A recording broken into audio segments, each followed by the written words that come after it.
What's up, everybody? Welcome back to the New York Pro coverage on the Muscle Media Network. If you're listening, please go ahead and subscribe to the YouTube channel. It doesn't cost you anything, and it's a big help to Tommy and I.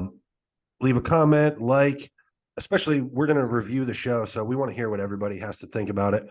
The results just were released, so Tommy and I are going to talk through it. Tommy, first thoughts, first reactions. Let's hear it. No surprise for me on Tonio winning.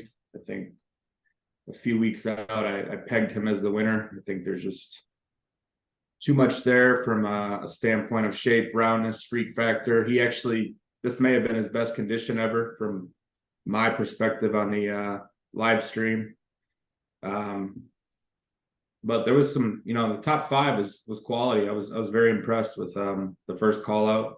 And even, part of the second call out too. It was a good New York Pro. I totally agree, man. I felt the same way. I was there, got there early, VIP tickets, dead center. I'm 3 rows back with one of my buddies, my client Dave. And we felt the same way live, man. We looked over at each other, especially all the top five got called for a back double at one point, and I think Tyler made them hold it for like 15 seconds. And in the middle of it, before they even broke the pose, I looked to my buddy and I was like, this is a damn impressive top five. Yeah. So Tonio Burton wins. Stu Sutherland, friend of the show, second. Pro debut, yeah? Officially, he did go to Tampa after USA's Right. last year, but this is his true pro debut. Like first pro season, second place. Joseph Cavetin, doing my best there, buddy. You were super impressive, super excited for him to see him in third, because it's always fun for an underdog or somebody to like be a dark horse. And we talked about the show before. I didn't see him being in the top five. I just didn't know how it would translate from Instagram to real life. And boy, it did, man. He's fucking big.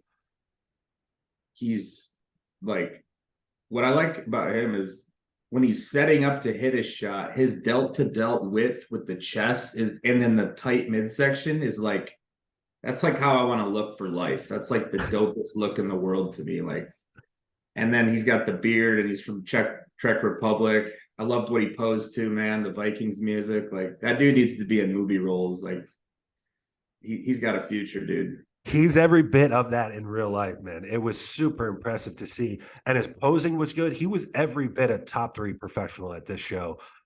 Color was on point. His conditioning was good.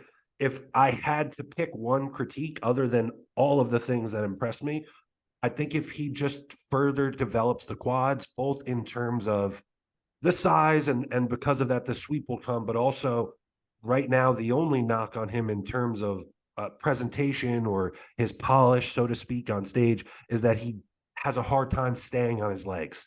And they're probably the one body part that maybe doesn't exactly fit the rest of the freak look in terms of the sweep to his quads.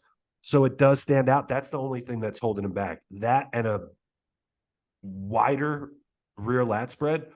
But going through all of the shots, he looks complete in the majority of the shots. So really impressive.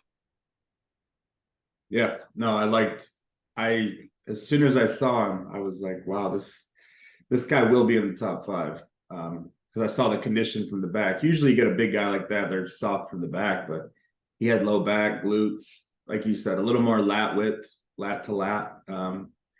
But I also like Stu, I think brought his best condition ever. He was looked like he was completely fat free. I didn't really see any areas that could have pulled down even more. I think they nailed it.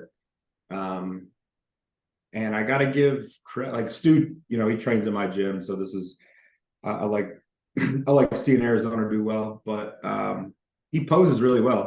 He poses very professional and poised, and he holds his shots well. So, I think he earned every bit of that second place because there was dudes on his heels for sure.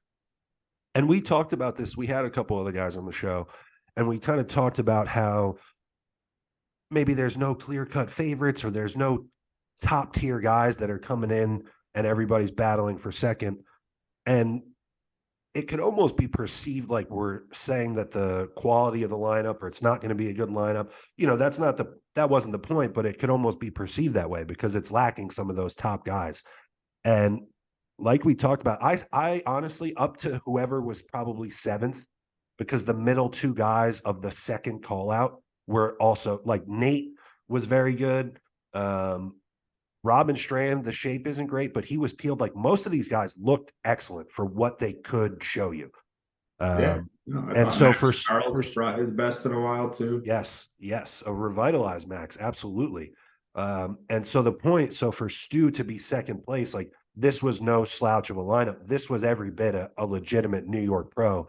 And both my client Dave and I, leaving the show, felt like Stu could win out of prejudging. Like you said, fat-free, full, everything in terms of the fibers and the separation were at his command. You could see it.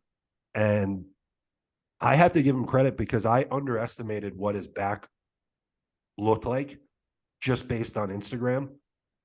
In person, there's a lot more pop to it. And the way that he poses it, which I think honestly could have won him the back double against Tonio, is that he knows that you need to torque back.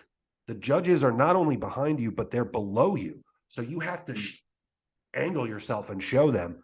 And he does a great job at that, where he doesn't go too far back. He's not too far upright. For his physique, it's perfect. And it looked like they were just on the money. Yeah. No, I think if he continues to bring up the back, refinement and some detail, and then better hamstrings in the side shots, I mean, he will win a pro show, no doubt, in my mind. Probably several, because we're really nitpicking to even pull things out, I mean, I had, like, from the live stream, when I saw Tonio and his individual, my first reaction was like, he's going to win. Like, that's what I thought based off how I think I was texting you, like, he just explodes at you when he hits poses. He doesn't look, he's not very wide clavicular, but when he hits shots, like, muscles just jump off his frame. It's tough to explain too, because he is someone, I'll be totally frank, and if him and his mother listen to this, it's not a knock. This is just me talking about his physique. In person, he's a smaller bodybuilder, which you could have known that, like him coming from the 212. But those shots on Instagram by himself, he looks insanely freaky. Like you said, in person, if we were to judge like freak factor alone, however objectively you might say that, I wouldn't have had him in the top three, just because he's a thinner bodybuilder as well. Like you mentioned the width, but also when he turns to the side, everything is beautiful, man. He nailed every aspect of bodybuilding. The only place that he didn't leave me completely impressed is just sheer size, because it's an open bodybuilding show. So for my money, conditioning was very similar between the top two. You could say Tonio was better. Size, it's fairly close because both guys are of a similar height, but Stu's clearly bigger in person. Like, there was talks about some of the photos, because some were from one angle that favored Stu, and then some other ones for over from the other side. In person, dead center, Stu's noticeably bigger. So then what are we talking about as the the breaking point or the deciding factor? Is shape. And then it's kind of just a toss up, because Stu has incredible shape for open bodybuilding, and being, whatever his height is, he's not a very tall guy, and he's like 260 on stage. Yeah. No, it's a comment. It's apples to oranges. I mean, it's a subjective sport. So Instagram's hilarious, because you get these doctored photos from Walt Whitman or whoever's posting, and then all the analysts take the same photo and post it, and the comment sections are just like a bunch of hyenas yelling at each other. And it's like that none of the shots are head on, they're off to the side. Like, you're arguing about who's bigger when the guy that's closer to the camera, who's ahead of them on the line, like on the live stream, I could see who, like, credit to Stu, he was working the line well. He kept inching himself forward every time there was a transition. That's good bodybuilding. That's stage poise. Like, and I'll tell you what, it felt like every single guy in the top sorry to cut you off. It felt like every single guy in the top 5 had that, like high Yeah. bodybuilding stage IQ, where they're taking an inch when they can get it. And, you know, like even Joe Seaman, I had to give him credit for this. We haven't even talked about his physique yet, but at certain points, he got moved quite a bit. And Mhm. every time, regardless of what side of the stage or where he was, he knew to kind of cut the guy off and stand like angled to the head judge. And it Yep. makes a difference. Like there were a couple shots, you know, like he was off center at one point to Tonio. And again, Tonio was a deserving winner, excellent bodybuilder. But Joe dwarfed the shit out of him. So Yeah, Joe is 270 plus on stage. That is a different level of size human. he was when we're talking peeled. about- He was Yeah. fucking peeled in person, dude. Let me tell you. I think him and Brent Swanson had the two most jaw-dropping, pop in your face conditioning. Yeah. No, I mean, I watched the live stream, and we're talking live stream quality, but this is probably the best live stream quality I can think of. Olympia, Arnold, anything I've seen, that any amateur level, like no errors, no streaming issues, no Nice. lags. And when it was like when they had a call out of 2, they would pan in, so it was like as close as you and me are right now. It was very good quality stream. So I hope that is the continued path how live streams are ran. I also like that there was no crazy coloration on the backdrop. It was just black. I All said the shows same you when need we to walked in. When we walked in, I said the same thing to Dave. I was like, all the sponsors are up there, but there's nothing moving, and it's the backdrop itself was just black. Yeah, as it should be. Yeah. So they did it. They did it well. I could tell there was a lot going on production wise from other pro shows that I've been to. I've been to the New York Pro probably, this is probably my 4th time. And although the venue is not awe inspiring compared to some of the other ones they've had, and I may feel that way because they hold a lot of the Northeast amateur shows there as well. So it doesn't feel like it's an elevated stage. But in terms of the production, everything seemed like there was a bigger effort and a wider spread effort. So I'm with you. I hope that that is the standard because this is a professional sport. This is the pro league. So why is our pro league so much of a lower quality than other pro leagues? Of course, we're not $1 billion industry in terms of just the IFBB open bodybuilding. But there should be a standard, and we should want to present our athletes in the highest light. So that's good to hear. And I will say, like, in terms of a live stream and being able to make calls or whatever the case is, I honestly think a trained eye, the way that you are, the way that I am, people that have been around this for a long time and seen guys up close.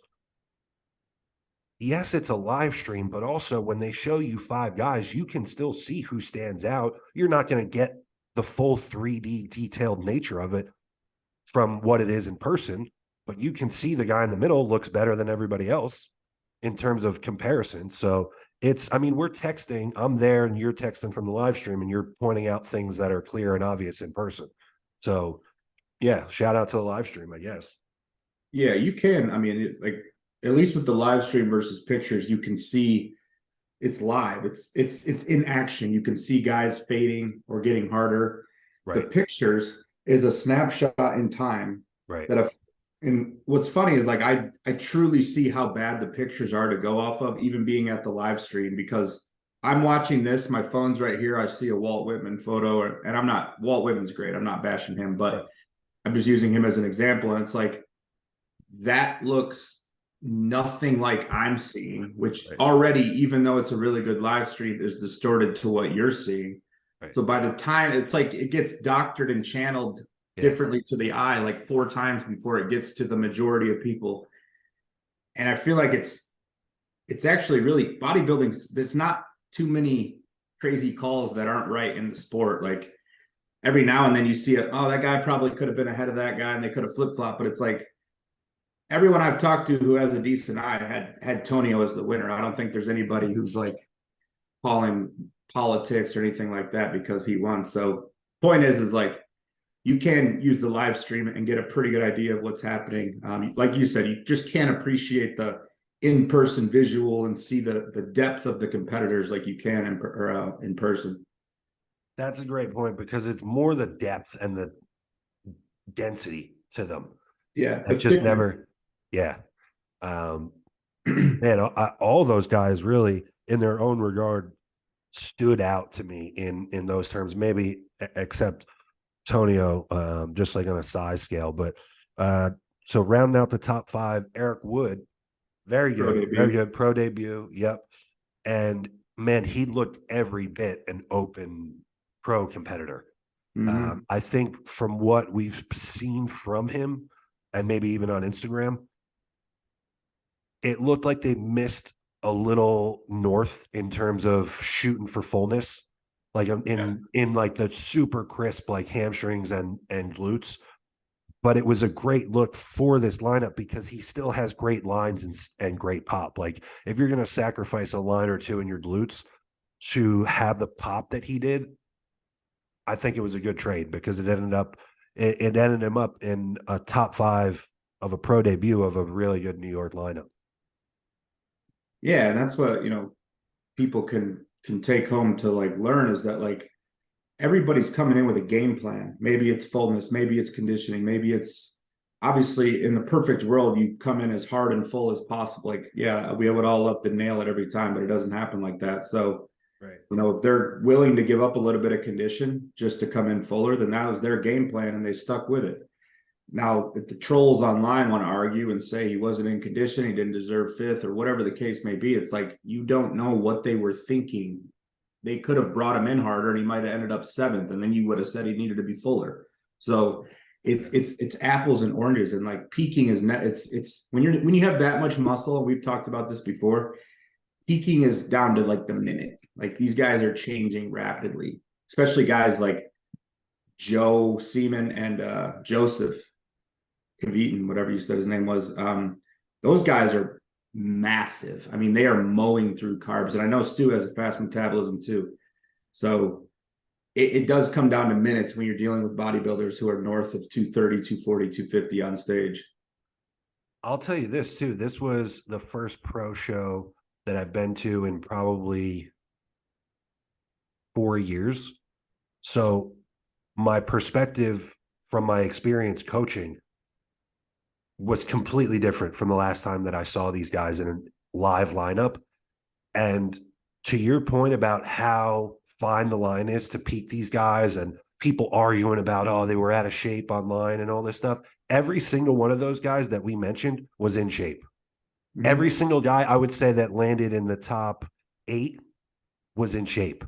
And like you said, if you went and asked each of them individually, they might have all nailed it, depending on what the game plan was. Right. And so seeing that in person where all of them are fat free, there's nothing on any of their lower backs, all of them are dug out in terms of their glutes. And it's just whether or not they filled it enough to show it, or if it's a genetic strong point, or if genetically they have great lines.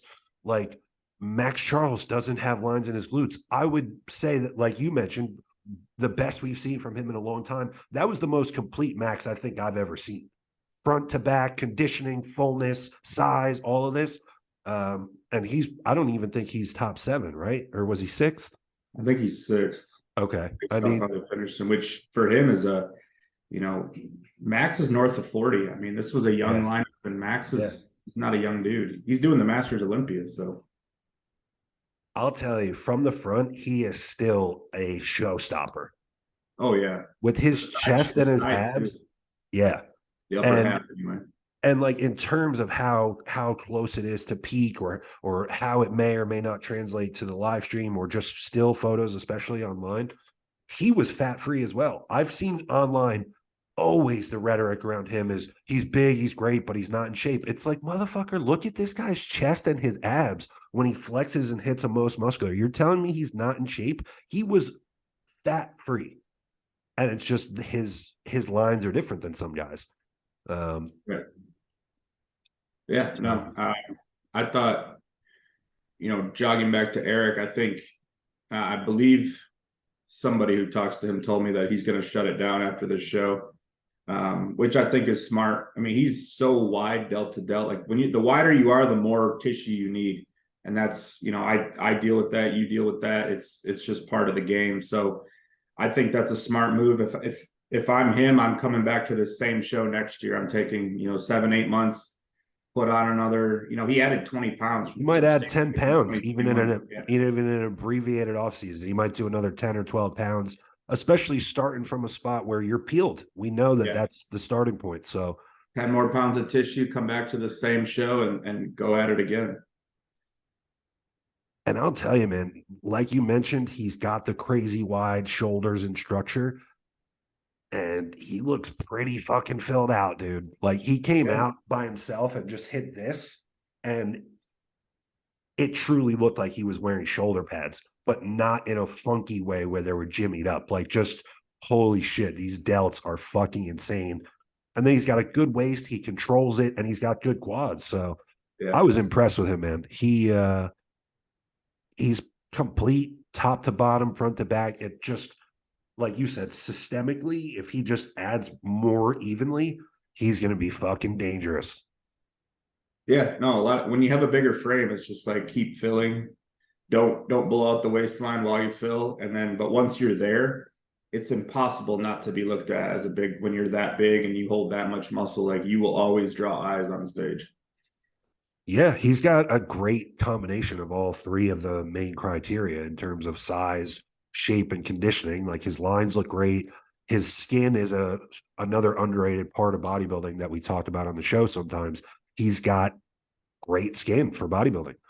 He had a very polished peak look. That was like about Tonio, man. It's like a polished statue just popped to it. I will say, in terms of in person, what translated with him or what was super impressive, I will tell you point blank, his muscle just looks different than everybody else's. There's a certain Tonio. Yeah. There's a certain like I don't know. I couldn't put it into words, so I just tried to make a sound with it. But it just looks like there's hard granite, but under this like perfectly translucent skin. It's a pretty wild look. And then he has that type of pop. His tan was perfect, the oil was perfect, his shape was perfect, and he poses like a champion bodybuilder. Like we said, absolutely a deserving winner. So congratulations to him. Anything else? We had Nate Spears probably going to be in the 7-8 slot. Nate has been on the show, friend of the show. Great look. I like the look. I have nothing to knock. It looks like they went for fullness, and maybe it came in a tad watery, and they got knocked in this lineup. And hey, that's bodybuilding. You try something, it doesn't work against the lineup, and you just get up and try again. It wasn't that he missed the mark. It was just that look didn't get rewarded. So right.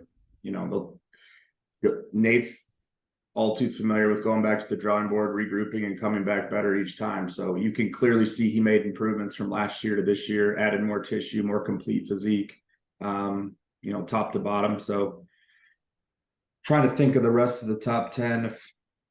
I'd like to just add about Nate too. Yep. It is such a fine line because, he's a percentage or two off in either direction from being fourth instead of seventh or whatever he was. Like he was not at a place or undeserving of being in the top call out. I'm telling you right now, it was just a little difference between this guy and this guy, or like you said, if we're just going to assume that, for example, like Eric and Nate both went for kind of a fuller, you give up a line or two look, and Eric does it just 1% better, and that's why he's fifth. Yeah, no, that's what makes it. That's why it's a competitive show. Is like, any one of these placings could have been changed, and I don't think anyone would have been like mad about it. Nope. And then I do want to shout out Brent Swanson, because that type of conditioning deserves a salute. And like, as a bodybuilding fan, like that, I was ready to go train watching Brent, not only his condition, but his just enthusiasm to even be on stage. That was like a kid in the candy store, dude. Like no one was more excited than Brent to be hitting poses.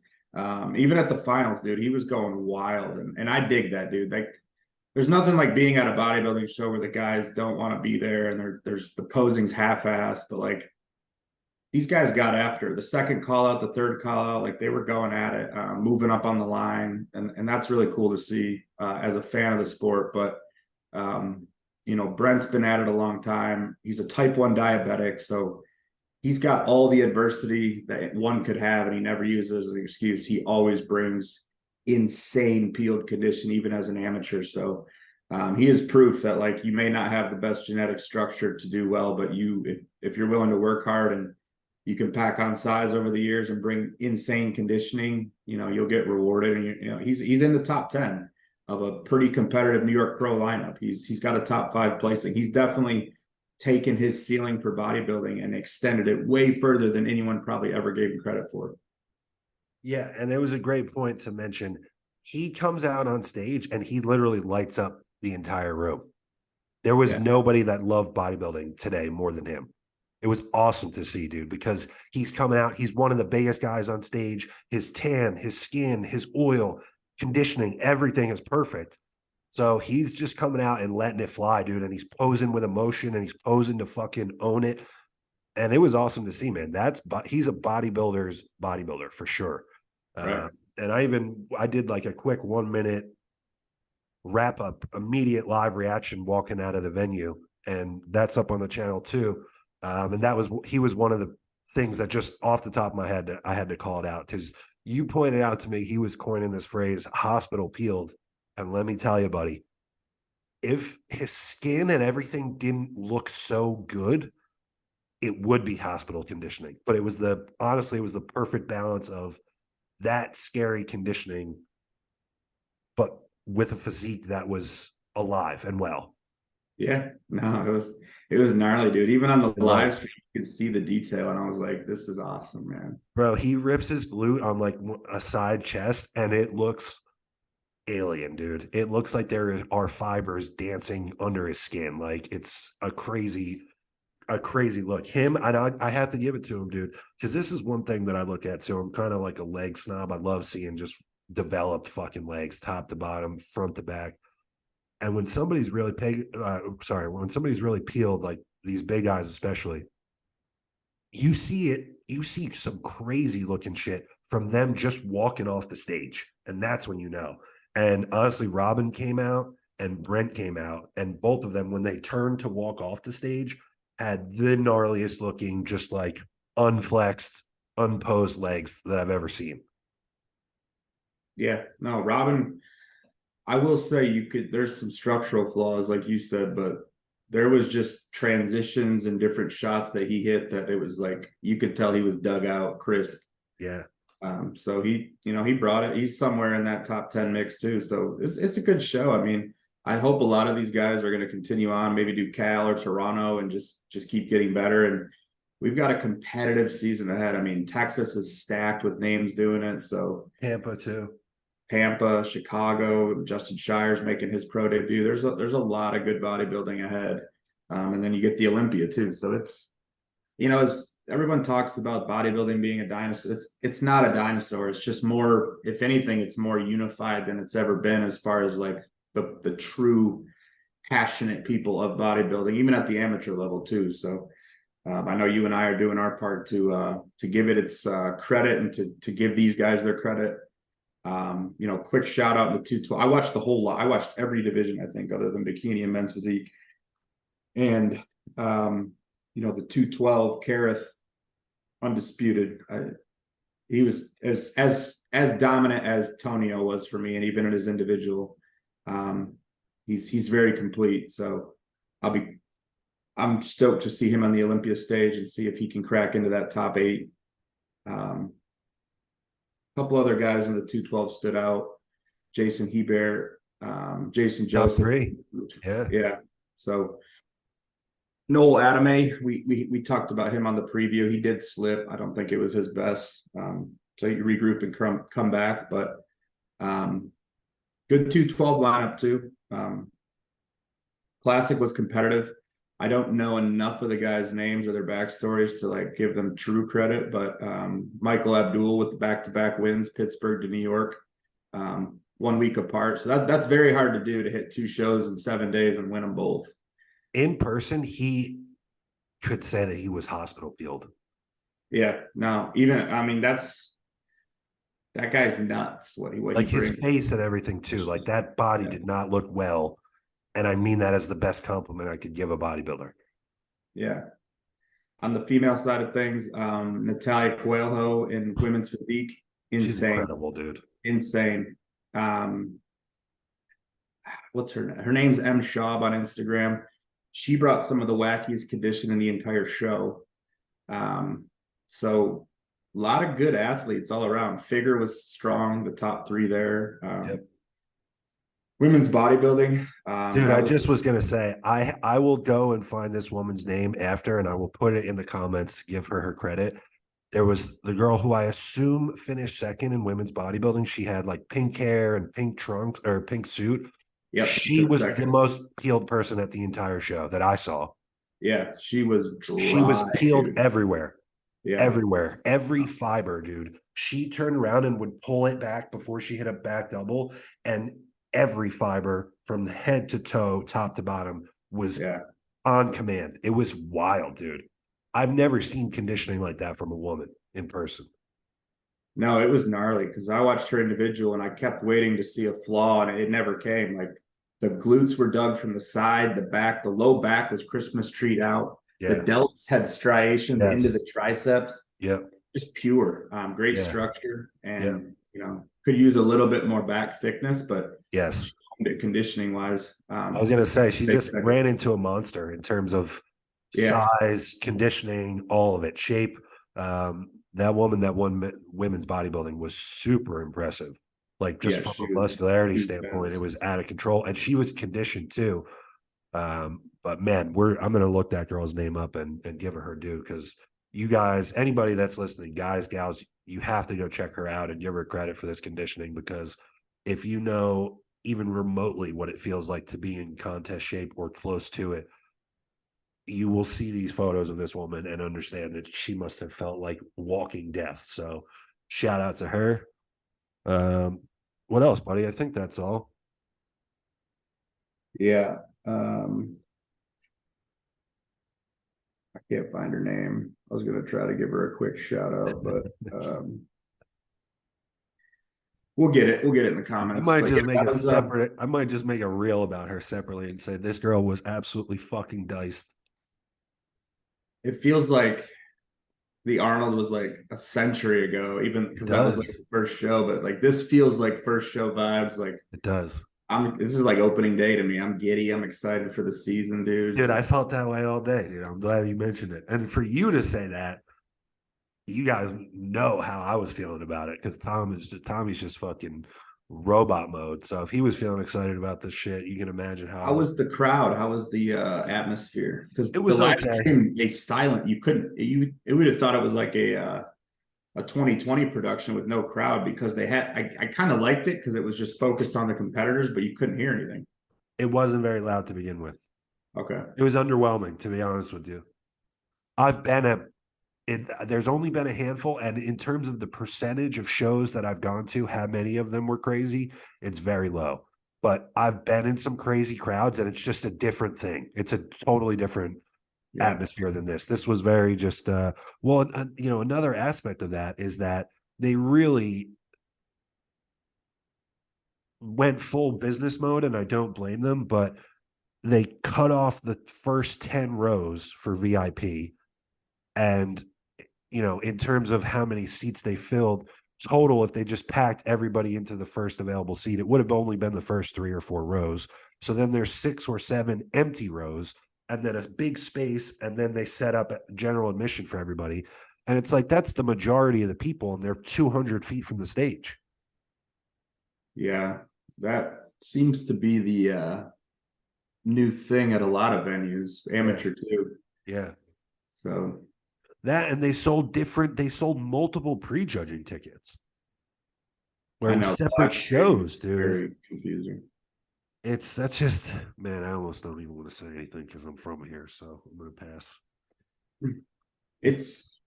These show weekends, when you have them all the divisions in one show, it's it's busy. There's a lot. Yeah, I'll talk about it when I'm done competing. It's a bummer. It feels like they got to take everybody for every fucking nickel possible. Got to pay to play, right? I get it. No, I get it. I get it. Yeah. No, but overall, I mean, I was very good New York pro. I hope that continues to be the case, that it stays up there, it keeps revitalizing it. It gets back to the old New York pro standards, and even, maybe resurges into the Night of Champions standards. So cool to see all the sponsors, the different people who were presenting awards. Arnold Classic winner Samson was on stage. Sean Oh, I Cody have to say, I ran into him. Got to Oh, yeah. shake his hand, and his hand swallowed my hand. That's awesome. Me and my buddy are standing there waiting just to get a minute with him. And I'm like, just sitting there, kind of just looking around, taking a glance at everything. And my buddy Dave elbows me, and without actually saying it, goes, and I look over, and it truly looked like a watermelon-sized tumor was hanging off the back of his arm. It was fucking unreal. That's awesome. The only arms that I've ever seen relax that look anything like that were Rollies. And that's a hell of a statement, because Rollies are basketballs. Yeah, Rolly had a little more pop to it when he posed them on stage. Like Samson's are almost like a little more less baseballish. But buddy, let me tell you, dude, he's every bit of whatever the fuck he's weighing right now. He ain't missing no meals, I'll tell you. Dude, he just passing out the award, you could just see he was just like, he was hanging off of himself. It was awesome. And it was wild because at one point I looked over. So like I said, I think we were in row 3, dead center. Most of the people were either even with us or in front of us. So there's everything behind us was just empty. And then, we sat through different classes, whatever. And then the open men came out. And when they call the first call out, I just heard like a noise. I don't even know necessarily what it was that caught my attention. And I turned around, and just like a couple over and 2 behind me, it's Samson and his wife. And I made the comment, not even really thinking about his moniker or his nickname, but I'm like, he's sitting there watching this like a lion watching his prey. Like, it was like, you ever see the footage of McGregor in the stands watching Frankie and Aldo fight, where he like stands up in the crowd and you can see his gaze like straight into the cage? It felt like that. It felt like that. That's awesome. But they're not going to fight, but it felt like that. Hey, that's gladiator stuff. Yeah, it was cool. Nicest guy, man. It's genuinely like, just like so soft spoken and friendly. So, man, if he's trying to make his case for being the next legit ambassador of bodybuilding, he's got my vote. Doing the deeds. So, dude, he's over here right now, bro. He's over here right now, and then he's guest posing at Atlantic States up here by me in 2 weeks. So either he's over here just staying and doing the rounds, or he's flying back and forth. And so either way, he deserves credit, because, man, we've had Mr. Olympias that can't even be bothered to do that. He might be flying, dude. I remember he did back-to-back shows 1 week apart, and he flew back. And then I remember. Yeah. He said he needed to see his dog or feed his dog or something. He was like, well, I wanted to see the dog. Yeah, I feel like he mentioned meals too. Like he wanted to get his food. And I'm like, yeah, bro, that's wild. But no, he's a good New York pro. Good first show coverage of the year. Yeah, absolutely. And hopefully more to come. So keep an eye out. Thanks for everybody that's been following the channel, following the Thinking Man's podcast. If you're hearing this and you haven't already, go leave a comment for us. And until next time, guys, we are out.